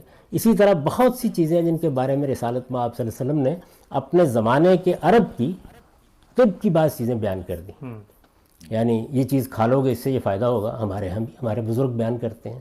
آپ کو معلوم ہے کہ جس طریقے سے اب طب ایک باقاعدہ علم بن گئی ہے، اس وقت اس طرح نہیں تھی، یعنی لوگ اسی طرح کے مجربات بیان کرتے تھے، بڑے لوگ، بزرگ لوگ، آپ کی مائیں، آپ کی نانیاں، دادیاں، سب کے ہاتھ میں ایسے ہی کرتی تھی، یعنی وہ بیان کر دیتی تھیں کہ یہ فلاں چیز کھاؤ تو اس سے یہ فائدہ ہو جائے گا، اس میں تو بہت مفید ہے، لوگ یہی بیان کرتے آئے ہیں، تو حضور صلی اللہ علیہ وسلم نے بھی ان کو بیان کیا۔ سیدہ عائشہ بیان کرتی ہیں کہ جب آخری زمانے میں رسالت میں آپ صلی اللہ علیہ وسلم کی طبیعت ٹھیک نہیں تھی، ناساز تھی، تو اس وقت بہت لوگ آتے تھے اور آ کے نسخے بتاتے تھے، تو میں بنا کے آپ کو کھلاتی رہتی تھی۔ تو اس طرح کی بہت سی چیزیں ہیں، ظاہر ہے کہ ان کا دین سے کوئی تعلق نہیں ہے۔ تو یہ بات واضح کی اللہ کے پیغمبر نے کہ دین کیا ہے، یعنی یہ جو ابھی فرما رہے تھے کہ پیغمبر یہ کام کرتے رہے، پیغمبر دین کی حیثیت سے کرتے رہے، یہ سوال پیدا ہوگا نا۔ یعنی وہ تہمت باندھتے رہے تو دین کی حیثیت سے باندھتے رہے، گدھے پر سوار ہوتے رہے تو دین کی حیثیت سے سوار ہوتے رہے، تلوار پکڑ کے جہاد کرتے رہے تو یہ تلوار پکڑ کر جہاد کرنا دین ہو گیا، یہ سوال پیدا ہوگا نا۔ اس سوال کو سامنے رکھ کر ظاہر ہے کہ ایک بہت بڑی چیز یہ سامنے آتی ہے کہ ہم متعین کریں کہ دین کیا ہوتا ہے۔ تو آپ جب دین کے پورے کانٹینٹ کا جائزہ لیتے ہیں اور اس کا استقراء کرتے ہیں تو معلوم ہوتا ہے کہ دین 4 چیزوں کا نام ہے. پورے دین کو آپ جب دیکھتے ہیں، پہلی چیز کیا ہے؟ عبادات. دوسری چیز کیا ہے؟ بدن کی طہارت کے آداب. اس میں ظاہر ہے کہ ایک تو عمومی طہارت ہے، وہ بھی ہمارے دین کا حصہ ہے، لیکن اس سے آگے بڑھ کر خدا کی بارگاہ میں حاضری کے لیے طہارت کا کیا اہتمام ہونا چاہیے. اس کے بعد تیسری چیز کیا ہے؟ آپ کے خور و نوش کی طہارت، یعنی کھانے اور پینے میں اس فرق کو ملحوظ رکھنا کہ ہم طیبات کھائیں گے، خبائث سے اجتناب کریں گے. اور چوتھی اور آخری چیز کیا ہے؟ اخلاق کی طہارت. یہ 4 چیزیں ہیں. آپ اگر غور کریں تو اس میں ایک لفظ ہے جو بولا جا رہا ہے، طہارت. پاکیزگی. اس کو اللہ تعالیٰ نے خود بیان فرمایا کہ میرے دین کا مقصد کیا ہے؟ تزکیہ. تزکیہ کیا ہے؟ طہارت، پاکیزگی. عربی زبان میں تزکیہ کا مطلب یہ ہے کہ آپ پاکیزگی پیدا کریں اور پاکیزگی کو بڑھائیں. اس لفظ میں یہ دونوں چیزیں موجود ہیں. تو عبادات سے ہم اس پاکیزگی کو بڑھاتے ہیں جو ہمارے پورے وجود کا گویا حصہ ہے، یا پورا وجود اصل میں اس پاکیزگی کو ہدف بنا کے تشکیل دیا گیا ہے، اور جن چیزوں سے یہ پاکیزگی متاثر ہوتی ہے ان کو ہم چھوڑتے ہیں. تو پورے دین کی تعلیم کی اساس یہی ہے. ان کو سامنے رکھ کر آپ جب غور کرتے ہیں تو یہ چیزیں دین ہیں. چنانچہ لوگوں کو تعجب ہوتا ہے نا کہ میں نے مونچھیں پست رکھنے کو تو سنن کی فہرست میں شامل کر دیا، اس لیے کہ وہ دین ہے. اس میں طہارت مقصود ہے. یعنی آپ اپنے چہرے کے اوپر اگر اس طریقے سے مونچھوں کو چھوڑ دیتے ہیں تو اس سے وہ کھانے پینے کی پاکیزگی مجروح ہوتی ہے، اور پھر جو آپ کی حیت بنتی ہے وہ متکبرانہ بنتی ہے. تو یا تو وہ بدن کی پاکیزگی سے اپروچ کیا جائے گا، یا خور و نوش کی پاکیزگی سے اپروچ کیا جائے گا، یا اخلاق کی پاکیزگی سے اپروچ کیا جائے گا. تو یہ 4 چیزیں ہیں کہ جو دین کا کانٹینٹ وجود میں لاتی ہیں. تو آپ جب دیکھتے ہیں تو ان میں سے کوئی چیز بھی اس سے متعلق نہیں ہوتی. صحیح. یعنی پہلی بات میں نے کیا عرض کی کہ خلق اللہ یا اللہ کی بنائی ہوئی فطرت وہ میرا مجموعی وجود ہے، جس میں میرے افکار، میرے خیالات، میرا الہام خیر و شر، میرا توحید اور شرک کے بارے میں زاویہ نظر، وہ ساری چیزیں ہیں جن کو دین کہتا ہے کہ یہ میری بنائی ہوئی فطرت ہے، اللہ کی بنائی ہوئی فطرت ہے، اس میں تبدیلی نہیں ہونی چاہیے. اس کے بعد اللہ کے پیغمبر سنت کیسے جاری کرتے ہیں؟ وہ ایسے نہیں کرتے کہ بس ہمیں دیکھ لو کہ ہم کیا کر رہے ہیں اور یہ آپ کے اوپر ہے. نہیں، جب وہ کسی چیز کو سنت کے طور پر جاری کرتے ہیں تو بتاتے ہیں یہ دین ہے، سمجھاتے ہیں کسے اختیار کرنا ہے تمہیں، اس کو ایک روایت بنا دیتے ہیں، اس کا خود اہتمام کرتے ہیں. کوئی اہتمام نہ کرے تو توجہ دلاتے ہیں، اور اس طرح بحیثیت مجموعی گویا تبلیغ کا حق ادا کر کے اس کو ایک پورے کے پورے مسلمانوں کے ہاں مسلمہ چیز بنا دیتے ہیں. اس کے بعد وہ چیزیں ہوتی ہیں کہ جن کو لوگ اپنے طور پر دیکھ کے بیان کر دیتے ہیں. ایک آدمی یہ بیان کر دیتا ہے کہ حضور نے فرمایا تھا کہ رات کے وقت دیا بجھا کے سویا کرو. ایک دوسرا آدمی بیان کرتا ہے میں نے دیکھا رسالت میں آپ صلی اللہ علیہ وسلم کو آپ نے فلاں معاملہ اٹھ کے کیا تھا، وہاں بیٹھ کے کیا تھا. اس طرح کی بہت سی چیزیں ہیں. تو یہاں پھر علم کا کام یہ ہے کہ وہ آئے اور آ کر یہ دیکھے، سب سے پہلے یہ سوال کرے کہ کیا یہ جو عمل روایت کیا جا رہا ہے یہ دین ہے. تو میں نے بالکل اسی زاویے سے ان تمام روایات کو دیکھا ہے جن میں یہ چیز زیر بحث آ گئی ہے. تو آپ اجازت دیں تو میں آپ کو بتاتا ہوں کہ ان روایات میں اصل میں باتیں کیا کہی گئی ہیں. اس میں بھی کیا ہے، ہوتا یہ ہے کہ لوگ اس بات کو توڑ کر بیان کر دیتے ہیں، کہاں کہی گئی، کس موقع پر کہی گئی، اس کے ایک حصے کو آپ الگ کر دیجئے تو بات کچھ سے کچھ ہو جاتی ہے. اچھا ہم سب اس میں یہ جو آیت تھی سورہ نساء کی 115 نمبر آیت، اس آیت کا سیاق بھی آپ اس موقع پہ واضح کر دیں. جب کہا گیا، یہ تو واضح ہو گیا کہ دین کی حیثیت سے جو چیز ہوگی اس میں اگر رسول اور مومنین کے رستے سے انحراف کیا جائے گا تو اللہ اس پہ، یہ آیت کس پس منظر کی ہے؟ وَمَن يُشَاقِقِ اللَّهَ وَرَسُولَهُ، یہ آیت اس پس منظر کی ہے کہ رسالت میں آپ صلی اللہ علیہ وسلم جب دین کی دعوت دے رہے ہیں، آپ لوگوں کو ہدایت پر لا رہے ہیں، تو آپ کے صحابہ ہیں، آپ ہیں، ظاہر ہے پورے اخلاص کے ساتھ خدا کے یہ بندے خدا کی بات مان رہے ہیں، خدا کے پیغمبر کے ساتھ لگے ہوئے ہیں. جو آپ دین بتاتے ہیں، جس کی آپ ہدایت کرتے ہیں، جس کشمکش میں آپ ڈالتے ہیں، اس میں پورے اخلاص اور انقیاد کے جذبے کے ساتھ اتباع کرتے ہیں. اور یہ گویا اس وقت جو صحابہ کرام کی جماعت ہے اس کا پورا کردار، اس کی سیرت ہے. تو وہاں یہ بتایا گیا ہے کہ ان کے مقابل میں ایک منافقین کا گروہ ہے جو اصل میں پیغمبر کی مخالفت اور مسلمانوں کی مخالفت کو اپنا مشن قرار دے کر یہ سب سرگرمیاں کر رہا ہے. تو ان سے یہ کہا گیا ہے کہ اس موقع پر جو پیغمبر کے مخالف کھڑے ہوں گے اور جو ان اہل ایمان کے طریقے سے انحراف کریں گے وہ پھر اپنا ٹھکانہ جہنم میں بنائیں. ٹھیک. یہ سیاق ہے اس کا. میں نے اس آیت کے اوپر تفصیلی گفتگو کی ہے اپنی کتاب مقامات میں، اور وہاں پر اجماع کے زیر عنوان یہ بتایا ہے کہ آیت بالکل ہی مختلف بات کو بیان کر رہی ہے.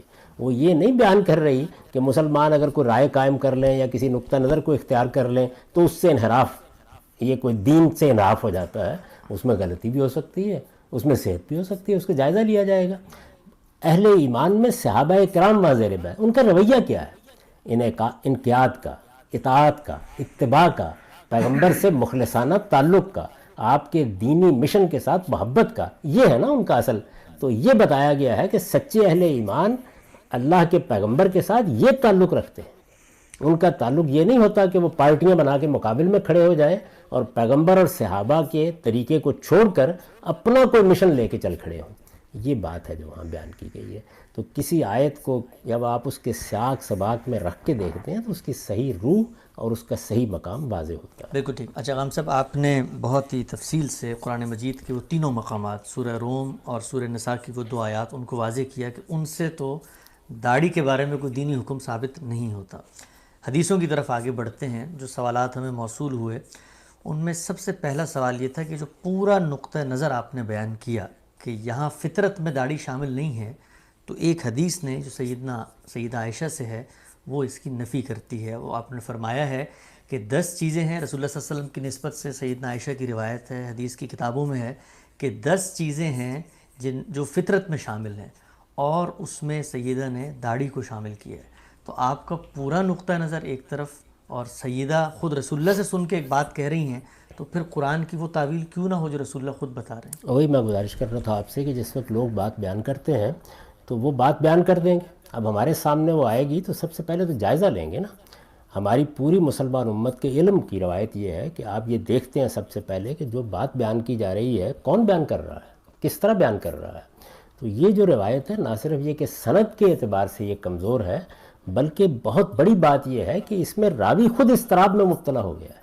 یہ ایک مضطرب روایت ہے، یعنی وہ باتیں بیان کرتے کرتے بھول گیا ہے، اور اس نے کہا ہے کہ 10ویں بات میں بھول گیا ہوں. پھر کہتا ہے کہ غالباً وہ مزمزہ ہوگا.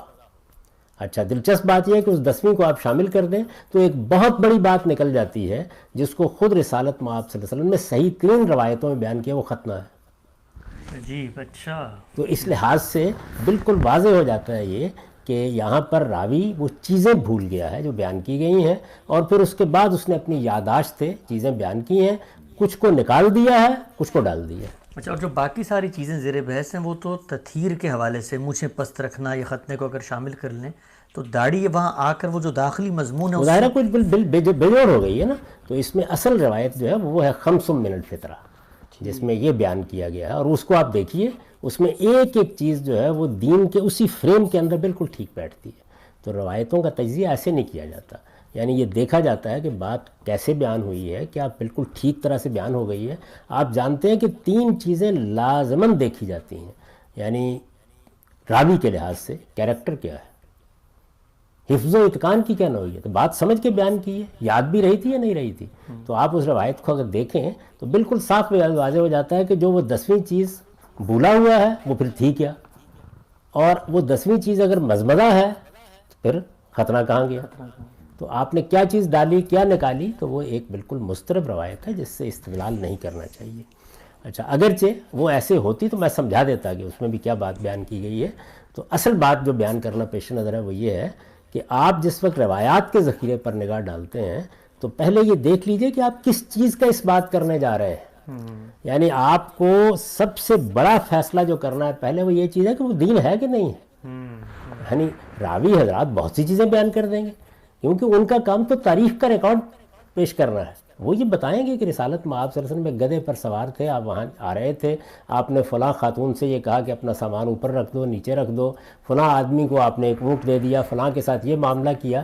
یہ جتنی چیزیں ہیں ان میں ہر چیز کا الگ الگ جائزہ لے کے دیکھا جائے گا کہ ان میں دین کی کون سی بات ہے. ٹھیک. اور پھر دین کے وہ جو فریم میں نے آپ سے عرض کیا ہے کہ یہ دیکھا جائے گا عبادات کی نوعیت کی چیز ہے، طہارت بدن کی نوعیت کی چیز ہے، طہارت اخلاق کی نوعیت کی چیز ہے، یا یہ خورونوش سے متعلق پاکیزگی بتا رہی ہے. یہ ساری چیزیں سامنے رکھ کر وہ ہدف ہے جو بتا دیا نا, ایک کسوٹی آپ کو دے دی کہ دین کا مقصد تزکیہ ہے, وہی چیزیں دین قرار پائیں گی جن کا آپ اس کے اس ہدف یا اس نصب العین یا اس مقصد کے ساتھ تعلق واضح کر سکیں گے. آپ کو بتانا پڑے گا کہ یہ چیز ہے جو اس طریقے سے تزکیہ کرتی ہے. تو میں نے عرض کر دیا کہ ایک چیز جو ہے وہ ایسی ہے کہ جس کو آپ بتا دیتے ہیں کہ یہ بدن کی طہارت کے لیے ہے, یہ بتا دیتے ہیں یہ اخلاق کی طہارت کے لیے ہے, یہ بتا دیتے ہیں خور و نوش کی طہارت کے ذیل میں ہے, وہ فوراً دین کے فریم میں آ جاتی ہے. اگر ایسا نہیں ہے تو پھر بات کو سمجھا جائے گا کہ کہیں بیان کرنے والوں نے غلطی تو نہیں کر دی, یا انہوں نے اسٹریس تو تبدیل نہیں کر دیا, یا موقع بالکل اور تھا تو بات کسی اور زاویے سے تو نہیں ہمارے سامنے آ گئی. تو یہ دیکھا جائے گا. ٹھیک. اچھا غلام صاحب, یہ آپ نے بڑی دلچسپ بات بتائی کہ یہ روایت ایک ضعیف روایت ہے سندن, اور پھر راوی اس میں آخر میں خود کہہ رہا ہے کہ میں بھول گیا ہوں کہ وہ 10ویں چیز کیا تھی. اچھا, اس کے برخلاف ہم سب ہمارے سامنے بہت سوالات اس حوالے سے بھی آئے ہیں کہ داڑھی کے بارے میں کوئی ایک حدیث نہیں ہے, بہت زیادہ احادیث ہیں. بعض میں یہ کہا گیا ہے کہ داڑھی رکھو, مونچھیں کٹاؤ اور مشرکین کی مخالفت کرو, بعض میں اس چیز کا بھی ذکر نہیں ہے, اور بعض میں یہ بھی کہا گیا کہ کفار کی مشابہت اختیار نہ کرو, تم داڑھی بڑھاؤ وہ داڑھی کٹواتے ہیں. تو آپ نے جو پچھلی نشست میں ایک مفصل نقطہ نظر بتایا تھا کہ بھئی داڑھی کی روایت میں یہ زیر بحث ہے, تو یہ باقی روایتیں بھی آپ کی نظر سے گزری ہیں جن میں اور حقیقتیں لوگ کہتے ہیں بیان ہو؟ یہ ساری روایتیں جو ہیں ان پر میں نے کام کیا ہے, اور آپ کو علم ہے کہ یہ شائع ہو چکا ہے. یعنی داڑھی کے معاملے میں جتنی روایتیں ہیں وہ اکٹھی کی گئیں, ان تمام کا جائزہ لیا گیا. جو چیزیں سند کے لحاظ سے قابل قبول نہیں ہیں ان کو الگ کر دیا گیا, جو سند کے لحاظ سے قابل قبول ہیں ان کو سامنے رکھ کر یہ سمجھایا گیا ہے کہ ان میں اصل میں کیا بات بیان ہوئی ہے. وہ کیا ہے آپ سے اس کی تفصیل اگر آپ تھوڑی؟ یہ تمام روایتیں شائع ہو چکی ہیں جس طرح میں نے عرض کیا, اور یہ دیکھ لیجئے کہ ان میں جو تمام روایات اس قابل ہیں, یعنی صحیح یا حسن کے درجے کی ہیں, ان کو قابل قبول ہونا چاہیے, ان کو بیان کیا جا سکتا ہے, یہ 7 روایتیں. اچھا, اب ان میں ہوا کیا ہے؟ ہوا یہ ہے کہ بعض موقعوں کے اوپر لوگوں نے پوری بات بیان کرنے کی بجائے صرف یہ جملہ بیان کر دیا کہ رسالت میں آپ صلی اللہ علیہ وسلم نے فرمایا کہ اعفوا الشوارب و اعفوا اللحیٰ, یعنی تم مونچھوں کو خوب تراش کر رکھو اور داڑھیوں کو بڑھنے کے لیے چھوڑ دو. صرف یہی بات کہی, اتنی بات بیان ہو گئی. اب آپ یہ دیکھیے کہ یہ بات جس وقت آپ تمام روایات کو جمع کریں گے تو یہ کیسے کھلتی چلی جائے گی, کس موقع کے اوپر کہی گئی. اچھا, یعنی یہ معلوم ہو جائے گا. اس سے یہ تنبہ حاصل کرنا چاہیے کہ جب لوگ کوئی بات سن کے بیان کرتے ہیں تو وہ اپنے ذوق اور فہم کے لحاظ سے بعض اوقات سیاق سباق پس منظر کس ذیل میں بات کہی گئی وہ بیان نہیں کرتے. جب وہ بیان نہیں کرتے تو یہ آپ کا کام ہے کہ آپ اس کو دیکھیں.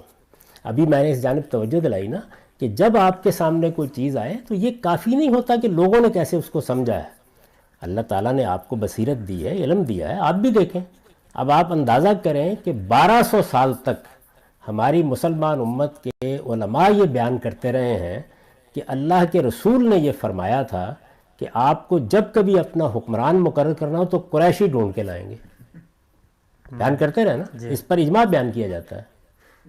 لیکن اب آپ دیکھیں گے کہ کیا واقعی اللہ کے پیغمبر نے ہمیں اسی کا پابند کیا تھا؟ کیا فی الواقع قریشی قوم کی برتری قیامت تک کے لیے قائم کی گئی ہے؟ حدیث میں تو آ گیا نا الائمۃ من قریش. تو جب آپ ان تمام روایات کو سامنے رکھ کے دیکھتے ہیں تو معلوم ہوتا ہے کہ اس کا کسی ابدی حکم سے تعلق ہی نہیں تھا. یہ تو رسالت مآب صلی اللہ علیہ وسلم نے اپنے بعد کی صورتحال کے بارے میں ایک فیصلہ کیا تھا. یعنی اس کی نوعیت بالکل وہی تھی کہ میں آج پاکستان میں بیٹھے ہوئے یہ کہوں کہ بھئی یہاں تو دیکھیے 3 بڑی پارٹیاں ہیں, تو آپ ان میں سے مسلم لیگ کو یا پیپلز پارٹی کو یا تحریک انصاف کو اس اصول پر اقتدار دیں. مثال کے طور پر میں یہ کہتا ہوں, تو آپ اس کو ایک ابدی حکم بنا دیں کہ اب یہی فیصلہ ہے قیامت تک یہی رہے گا. نہیں, اس وقت کی صورتحال میں کس کو اکثریت حاصل ہے, کس کی تائید حاصل ہے؟ تو موجودہ زمانے میں اہل علم نے یہ غلطی واضح کی. آپ یہ دیکھیے کہ استاد امام امین حسن اصلاحی نے اپنی کتاب اسلامی ریاست میں اس کو واضح کیا. اسی طرح مولانا سید ابو اللہ صاحب مودودی نے ایک دوسرے زاویے سے اس کو واضح کیا. مولانا ابوالکلام آزاد نے ایک تیسرے زاویے سے اس کو واضح کیا. تو یہ بتانے کی کوشش کی گئی کہ یہ جو بات کہی گئی تھی یہ بات کوئی ابدی حکم نہیں تھا. یعنی یہ اس وقت کی ایک سیاسی صورتحال میں رسالت مآب صلی اللہ علیہ وسلم نے جو آپ کے فوراً بعد قضیہ پیدا ہو سکتا تھا اس کا حل بتایا ہے. تو یہ جاننا ضروری ہے کہ بات ہے کیا اصل میں. تو آپ یہ دیکھیے کہ یہ کچھ لوگوں نے صرف اتنی بات روایت کر دی. اب دیکھیے میں نے اس پر نوٹ لکھا ہے, آگے کی روایتوں سے واضح ہو جائے گا کہ یہ داڑھی اور مونچھیں رکھنے یا نہ رکھنے کا کوئی حکم نہیں ہے, اچھا, بلکہ اس وضع سے اجتناب کی ہدایت ہے جو اس زمانے کے مجوس, مشرکین اور اہل کتاب کے متکبرین نے اپنی جلالت کے اظہار کے لیے اختیار کر لی تھی. یعنی ہر جگہ رسالت میں آپ صلی اللہ علیہ وسلم یہ کہہ رہے ہیں داڑھی تو سبھی رکھتے تھے. وضع قطع کیا تھی داڑھی کی؟ داڑھی ابو جہل نے بھی رکھی ہوئی تھی, داڑھی ابو لہب نے بھی رکھی ہوئی. اگلی روایتوں سے واضح ہو جائے گا. یعنی مجوس, مشرکین اور اہل کتاب, یہ ہے نا بڑے بڑے گروہ جو ہیں, ان کے متکبرین نے اپنی جلالت, بڑے لیڈر ہیں, رہنما ہیں, تو وضع قطع بھی ایسی بناتے تھے جو بڑی متکبرانہ ہو جاتی تھی. اس کی مثالیں ہمارے اس زمانے میں بھی دیکھ لی جا سکتی ہیں. جائیے ذرا چودھریوں کی وضع قطع دیکھیے, معلوم ہو جائے گا. مدعا یہ ہے, یعنی حضور کیا فرما رہے ہیں, مدعا یہ ہے کہ داڑھی اور مونچھیں رکھی ہوں تو ان کی وضع شریفانہ اور خدا کے متواضع بندوں کے شائن شان ہونی چاہیے. اب دیکھیے جیسے ہی آپ نے بات کو اس زاویے سے دیکھا تو وہ دین کے پورے فریم میں ٹھیک بیٹھ گیا. یعنی جو آپ کے کردار, آپ کی سیرت, آپ کے اخلاقی وجود کی طہارت ہے, اسی سے متعلق بات تھی. یعنی مونچھیں چھوٹی اور داڑھی بڑی ہو تو فرمایا یہ وضع قطع ہے جو تمہیں بنانی چاہیے. مونچھیں رکھنی ضروری ہے, رکھو تو ایسی ہونی چاہیے, داڑھی رکھو تو ایسی ہونی چاہیے. اس کے برخلاف اگر مونچھیں بڑی بڑی اور داڑھی چھوٹی ہوگی یا اس طرح کی مونچھوں کے ساتھ بالکل منڈوا دی جائے گی تو یہ اوباشوں کی وجہ بن جائے گی, جس سے ہر مسلمان کو اجتناب کرنا چاہیے. تاہم اس کا ایک پہلو یہ بھی ہے کہ بڑی بڑی مونچھیں مرد اپنی وجاہت اور مردانگی کے اظہار کے لیے بھی رکھتے ہیں. ہوتا ہے نا ایسے, یہ چیز بھی دین میں قابل لحاظ ہے. چنانچہ فرمایا کہ اس کے لیے تم داڑھیوں کو بڑھنے کے لیے چھوڑ سکتے ہو. یعنی یہ جو مردانہ وجاہت کا اظہار ہے, ایک آپ دیکھیں ہمارے ہاں پٹھانوں کے ہاں اور بہت سی قوموں میں اس کی بڑی اہمیت ہوتی ہے. تو حضور نے فرمایا کہ اس کے لیے تم یہ کر سکتے ہو, لیکن وضع قطع تمہاری بحیثیت مجموعی شریفانہ ہونی چاہیے. اس لیے کہ وہی مقصد جو مونچھوں کو بڑھانے سے حاصل کرنا پیش نظر ہے, اس طریقے سے بھی حاصل ہو جائے گا اور وضع بھی شریفانہ رہے گی. قبائلی معاشرے میں اس طرح کی داڑیاں اس زمانے میں بھی دیکھ لی جا سکتی ہیں. نبی صلی اللہ علیہ وسلم نے جب مونچھیں پست رکھنے کی ہدایت کی تو اس کے ساتھ یہ الفاظ کہ داڑھیوں کو بڑھنے کے لیے چھوڑ دیا کرو, مخاطبین کے ذہن میں موجود اس محرک کی رعایت سے ارشاد فرمایا ہے. ان سے داڑھی رکھنے کا کوئی حکم بیان کرنا مقصود نہیں ہے. آپ نے کرتا پہنا ہوا ہے تو کیسا پہننا ہے, آپ نے تہمت باندھی ہوئی ہے تو کیسی باندھنی ہے, آپ نے داڑھی رکھی ہوئی ہے تو ظاہر ہے کہ لوگوں نے بلغوم رکھی ہوئی تھی. یعنی یہ تو آج کے زمانے میں داڑھی مونڈنے, مونچھیں پست رکھنے کے لیے بہت سے آلات ایجاد ہو گئے ہیں تو آسانی ہو گئی ہے. پہلے لوگ رکھتے ہی تھے اور ویسے بھی اچھی لگتی ہے تو رکھتے تھے. کیسی ہونی چاہیے؟ روایتوں میں اسی طرح کی چیزیں ہیں جن کے موقع و محل کو نہ سمجھنے کی وجہ سے لوگ مہندی یا خضاب لگانے یا نہ لگانے کو بھی دین کا مسئلہ بنا کر پیش کرتے ہیں. درحالے کہ دین کا مقصد تزکیہ ہے اور اس کے تمام احکام اسی مقصد کو رکھ کر دیے گئے ہیں. یہ تو اس مجمل روایت پر میں نے تبصرہ کر دیا. اب آپ دیکھیں گے آگے آگے کیا ہو رہا ہے. یعنی حضور وہی بات بیان کرتے ہیں اور آخر میں کہتے ہیں وہ خالف المجوس, ایک نئی بات, یعنی مجوس کے ان متکبرین کی مخالفت کرو. اچھا وہی بات کہتے ہیں اور پھر دیکھیے کیسے بیان کرتے ہیں کہ یہ لوگ کیا کرتے ہیں. آپ کے سامنے مجوس کا ذکر کیا گیا تو فرمایا انہم یوفون سبالہم ویہلکون لحاہم فخالفوہم. یہ لوگ مونچھیں پوری رکھتے ہیں اور داڑھیاں منڈوا دیتے ہیں, ان کی مخالفت کیا کرو اس معاملے میں. یعنی یہ وضع قطع ہے جو زیر بحث ہے, جو روایتوں سے پھر کھلتی چلی جاتی ہے جیسے جیسے آپ ان کو جمع کرتے ہیں. یہ ساری چیزیں آپ پڑھ سکتے ہیں, ہمارے ہاں یہ شائع ہو چکی ہوئی ہیں. اچھا پھر اسی جگہ مجوس کی جگہ مشرکین آ جاتے ہیں, اس لیے کہ ان کے ہاں بھی متکبرین اس طرح کی وضع قطع اختیار کرتے تھے. اچھا پھر یہی بات مزید آگے بڑھتی ہے تو آپ کہتے ہیں کہ تم لوگ داڑھیاں بڑھاؤ اور مونچھوں کے بال کاٹو اور بڑھاپے کا رنگ بدل لیا کرو. اس معاملے میں یہود و نصارہ کی مشابہت اختیار نہ کرو. یعنی ان کے پھر کچھ اس طرح کی بدعتیں موجود ہیں کہ جن کو رسالت میں آپ صلی اللہ علیہ وسلم چاہتے ہیں کہ لوگ ان کی اس طرح کی وضع قطع اختیار نہ کریں. اب میں آپ سے عرض کرتا ہوں کہ یہی باتیں آگے بڑھتی چلی جاتی ہیں یہاں تک کہ ہم ابو امامہ باہلی کی روایت تک پہنچ جاتے ہیں. یہ اس باب میں سب سے زیادہ مفصل روایت ہے جو پوری بات کو سمجھا دیتی ہے کہ مسئلہ کیا تھا. انا ابا امامہ الباہلی یقول خرج رسول اللہ صلی اللہ علیہ وسلم علی مشیخۃ من الانصار بیزن لوام فقال یا معاشر الانصار حمروا وصفروا وخالفوا اہل الکتاب. قال فقلنا یا رسول اللہ ان اہل الکتاب یسترون ولا یعتذرون فقال رسول اللہ صلی اللہ علیہ وسلم ان اہل الکتاب یتسرولون ولا یعتذرون فقال رسول اللہ صلی اللہ علیہ وسلم تسرولوا واعتذروا وخالفوا اہل الکتاب قال فقلنا یا رسول اللہ ان اہل الکتاب یتخففون ولا ینتعلون فقال النبی صلی اللہ علیہ وسلم فتخففوا وانتعلوا وخالفوا اہل الکتاب قال فقلنا یا رسول اللہ ان اہل الکتاب یکسون اسانینہم ویوفرون سبالہم قال فقال النبی صلی اللہ علیہ وسلم قصوا سبالکم ووفروا اسانینکم وخالفوا اہل الکتاب۔ اب یہ دیکھیے کہ پورا قصہ کیا ہے۔ ابو امامہ باہلی رضی اللہ عنہ کا بیان ہے کہ رسول اللہ صلی اللہ علیہ وسلم انصار کے کچھ بوڑھوں کی مجلس میں جن کی داڑھیاں سفید ہو چکی تھیں تشریف لائے، تو ان سے کہا انصار کے لوگوں اپنے داڑھیوں کو سرخ یا زرد کر لیا کرو۔ اب یہ دیکھیے نا کہ ایک مجلس میں سارے بوڑھے بیٹھے ہوئے انصار کے، سب کی داڑھیاں سفید سفید ہیں، تو آپ نے فرمایا کہ بھائی رنگ رنگ لگا لیا کرو اور اس معاملے میں اہل کتاب کی مخالفت کرو۔ انصار کے لوگوں اپنے داڑھیوں کو سرخ یا زرد کر لیا کرو، اس معاملے میں اہل کتاب کی مخالفت کرو۔ آگے دیکھیے ابو امامہ کہتے ہیں کہ اس پر ہم نے سوال کیا یا رسول اللہ پھر اس کا کیا حکم ہے کہ اہل کتاب شلوار پہنتے ہیں وہ تہمت نہیں باندھتے؟ وہ سوال پوچھا گیا۔ ہاں، آپ نے فرمایا تم شلوار بھی پہنو اور تہمت بھی باندھو۔ اب یہ کوئی دین کے احکام بیان ہو رہے ہیں؟ صاف معلوم ہوتا ہے کہ بعض بدعتیں اہل کتاب نے اختیار کر لی ہیں، بعض غلط رویے اختیار کر لیے ہیں۔ حضور فرما رہے ہیں کہ تم ان کو ختم کر دو اور اس معاملے میں بھی ان کی مخالفت کرو۔ ہم نے پھر سوال کیا اور اس کا کہ اہل کتاب موزے پہنتے ہیں وہ جوتے نہیں پہنتے۔ نبی صلی اللہ علیہ وسلم نے فرمایا تم موزے بھی پہنو اور جوتے بھی، اور اس معاملے میں بھی اہل کتاب کی مخالفت کرو۔ ہم نے سوال کیا یا رسول اللہ اہل کتاب داڑھی کتراتے اور مونچھیں خوب بڑھاتے ہیں، داڑھی کتراتے اور مونچھیں خوب بڑھاتے ہیں۔ ابو امامہ کہتے ہیں کہ اس پر نبی صلی اللہ علیہ وسلم نے فرمایا تم مونچھیں تراشا کرو اور داڑھی کو خوب بڑھنے دو جس طرح وہ مونچھوں کو بڑھنے دیتے ہیں، اور اس معاملے میں بھی اہل کتاب کی مخالفت کرو۔ تو اب یہ دیکھیے کہ یہ بدعتیں تھیں جو مدینے میں اہل کتاب کے زیر اثر لوگوں کے ہاں موجود تھیں۔ انصار ایمان لے آئے ہیں، وہ پوچھ رہے ہیں ان میں سے کوئی چیز بھی دین نہیں۔ لوگوں نے کچھ چیزوں کو دین بنا لیا ہے، تو آپ نے ایک ایک چیز کے بارے میں یہ بتایا کہ اس میں تمہیں کیا رویہ اختیار کرنا چاہیے۔ پیغمبر کا یہ منصب ہے کہ جب اس کے سامنے کوئی ایسی چیز آئے کہ جس کو غلطی سے دین بنا لیا ہو اس کی اصلاح کریں، اور جب آپ کوئی وضع قطع اختیار کریں، آپ کوئی رویہ اختیار کریں، آپ کوئی طرز عمل اختیار کریں، آپ کچھ کھائیں پئیں، آپ بدن کی طہارت سے متعلق کوئی غلطی کریں تو آپ کو متنبہ کریں، اس لیے کہ دین یہی ہے اور ان کے اندر وہ ہدایت دیتے ہیں۔ تو ان تمام روایتوں کو سامنے رکھ کر میں نے یہ رائے دی ہے کہ آپ داڑھی رکھیے، جس طرح آپ باقی چیزوں میں انتخاب کا حق رکھتے ہیں یہ بھی کیجیے۔ اگر آپ اس محبت کے ساتھ داڑھی رکھتے ہیں کہ اللہ کے پیغمبر نے داڑھی رکھی تھی یا صالحین داڑھی رکھتے آئے ہیں تو بڑی خیر و برکت کی چیز ہے، اچھے لوگوں کی وضع قطعوں کو اپنانا چاہیے۔ لیکن جو بات کہی گئی ہے وہ یہ نہیں ہے، جو بات کہی گئی ہے وہ اصل میں یہ ہے کہ وضع قطع شریفانہ ہونی چاہیے۔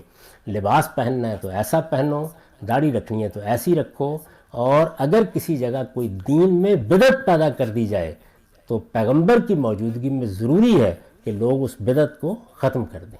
تو حضور نے اس زاویے سے، اس پس منظر میں یہ باتیں کہی ہیں۔ جوتے پہنو نماز پڑھ لو، جرابیں پہنو نماز پڑھ لو، اس طرح کی بہت سی چیزیں جو ہیں وہ دین بنا دی جاتی ہیں۔ تو یہ بات ہے جس کو بیان کیا گیا ہے۔